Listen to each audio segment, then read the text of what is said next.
What's up, welcome back to Nowstalgia. Dave here with a review of Lil Uzi Vert's new album, Pink Tape. This is being billed as Uzi's third official full-length album, but it's really a mixtape. It's very long. It's like 90 minutes long, 26 tracks. So it's, for all intensive purposes, a mixtape, even if it's commercially being presented and pitched by the label as an album. Regardless, this is a mixtape that Uzi has been teasing for a long time. He first gave us the title of this song 2 years ago. In general, I think Uzi has been a huge figurehead in like the recent leak culture, snippet culture of music fandom that's kind of popped back up in the age of TikTok and Instagram stories, and kind of bringing back an affinity and attention for music leaks when it comes to fandom.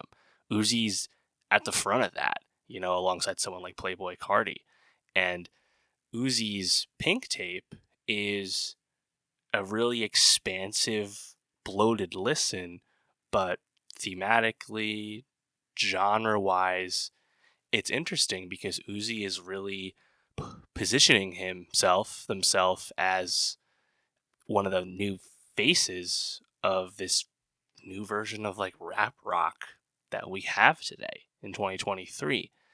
I think we have to look back to last fall when Just Wanna Rock came out last October, one of the biggest hip hop hits of the past, 6 months, past year, really.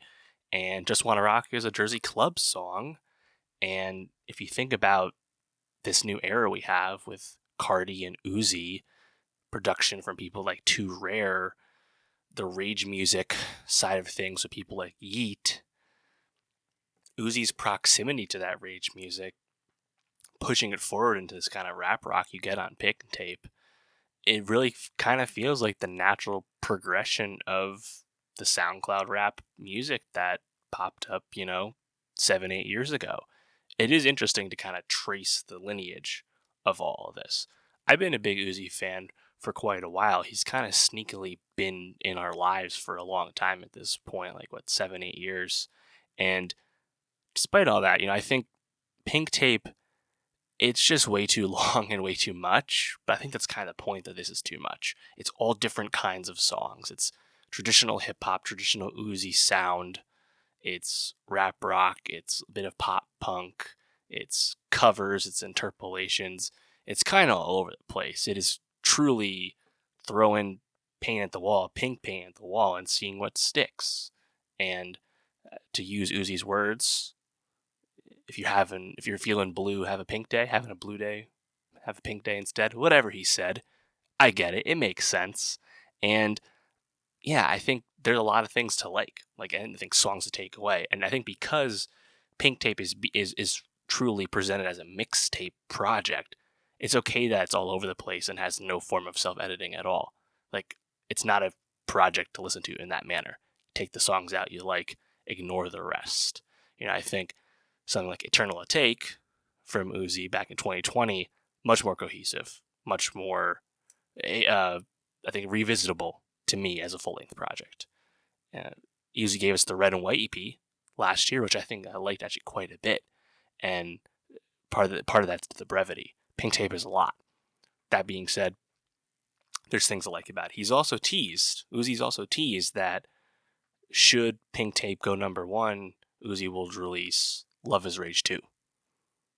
Now, he's done these kind of teases in the past. We'll see. Lest we forget, Eternal Take was quickly followed up with Lil Uzi Vert Versus the World 2 as a sort of deluxe version project. We know from Uzi's words, as well as Don Cannon's words, hundreds of songs have been recorded for Pink Tape and for other projects that are in that Uzi vault. And that's what makes Uzi so potent a mix for, leaks and snippets and stuff, because there's just so much material, right? But Pink Tape, I think really the main takeaway is just that it's really quite all over the place and quite jumping around sound to sound, vibe to vibe. And Uzi does certain types of songs better than others. I think that's obvious. But the, I think, unexpectedness of what was next in the song makes Pink Tape a fun listen, even if ultimately it's a bit long and has some clunkers. Right off the bat, Flooded the Face, kind of a fun rap flow from Uzi, a really strong bass on that one, I like that. And then track 2, completely different song, Suicide Doors. Suicide Doors, the opening, sample of, I forget the guy's name, shitting on Uzi's sound and music making and belittling him with a homophobic bent at that. Put all that away, goes into the actual music. You have Uzi's energy super high, and these guitars just come out of nowhere. It definitely fits the Rage vibe. I think the beat is very dark, very ominous, almost a drill-esque beat. I thought the hook was a little weak, though. The next song, I like Uzi's part of that. I think it's kind of just that fun, playful flow you get from Uzi from time to time when he's rapping. But Travis Scott feature was quite weak, in my opinion. Crush 'Em, the first verse, the flow, very, very reminiscent of Myron from Uzi, which I like quite a bit. Although, I think the hook was very repetitive, almost to the point where it's like intentionally setting up like dance breaks when it comes to live performance. Not my favorite type of stuff. X2 is, I think, pretty interesting as well. I think it's a funny quotable. Was it Montana Bay, call that Billy Ray? I like that wordplay. The vocal changes from Uzi, quite a lot of range on that one. It's nice. Let's see, I Gotta, further down. I love the flow from Uzi, the bass, kind of a processional almost vibe to the beat. Pretty fun. Endless Fashion, Nicki Minaj feature. Big track, hyped about track. Nicki has said the creative process behind this song was a lot of work, funny enough. That one is quite interesting to me just because I think it's an earworm. I think it's fun. I've been revisiting it a lot. And that's probably because it's interpolating Eiffel 65's I'm Blue. Once again, new pop songs are in fact old pop songs. This is a huge trend right now when it comes to making pop music. Uzi's done this before. Think about That Way, the Backstreet Boys flip from Eternal Take on Uzi's side. Nicki just had a huge hit doing something like this with Red Ruby to Sleaze, right? Eiffel 65's I'm Blue. This has already been done with this song last year with the BB Rexha song. The I'm Good, Yeah, I'm Feeling All Right shit. Like, Coil Ray just made a whole album doing stuff like this. Noticeable samples and big interpolations and grafting those with a new song and new verses and things like that. It's definitely very in vogue right now. I think Endless Fashion, though, is a really good use of that. It's quite fun. So I support it in this instance. I think further down the track list, you have CS, which is actually just Uzi doing a cover of System of a Down's Chop Suey. I think that one's a lot less effective, and that's really just more of a traditional cover. Let's see, what else here? Mama, I'm Sorry. I think that one's really fun. The Uzi hook is like softer spoken performance from Uzi. I think that one sounds really good. All Alone. Let's see. I like that one. Nakamura, I thought, was really interesting and immediately ear grabbing. I believe it's like a direct sample of a wrestler theme song. Nakamura, like, super cool. Of course, Just Wanna Rock is here. Let's see, what else? Fire Alarm, another one I thought was really good. You have Werewolf with Bring Me to Horizon, literally just making, metalcore, really tough punk song a la Bring Me to Horizon. Not something you'd expect from Uzi, although that band and Uzi have actually collaborated in the past. I don't think this song's super effective as an Uzi song or Bring Me the Horizon song that much. Kind of feels like a mismatch. But the fact that he's trying something like that, I guess that's cool. I think that's kind of what you have to celebrate about Uzi doing all these kinds of things, is he's going to, again, throw some of these darts. And that is a big high-profile collab right there. I think Days Come and Go definitely kind of grabs you from the subject matter from Uzi, going right into Rehab, which I think is a really great song to listen to, but also Uzi going into the fact that he had a successful 7-month rehab stint recently. I like that one.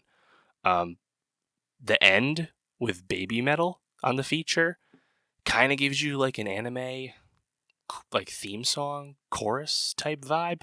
Interesting. Once again, in general, like Asian references are all over this project from Uzi.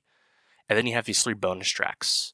I think Zoom, that one's great because that one feels, without a shadow of a doubt, like it's from like 2017 era Uzi. Really love that one. And Sade, the last track, I thought also sounded pretty good. So like, that's a lot of songs, right? 90 minutes of music. I noted a bunch that I like, right? Like, there's a lot to enjoy about this, and that's what's, I think, just fun about Uzi is he's an energetic artist and personality, and you get that in the music. And even if I definitely like, I think more traditional Uzi is my favorite Uzi, just the same way like 2016 Playboy Cardi is my favorite Cardi, not Whole Lotta Red Cardi. Like, I'm not a huge rage music guy, all things considered.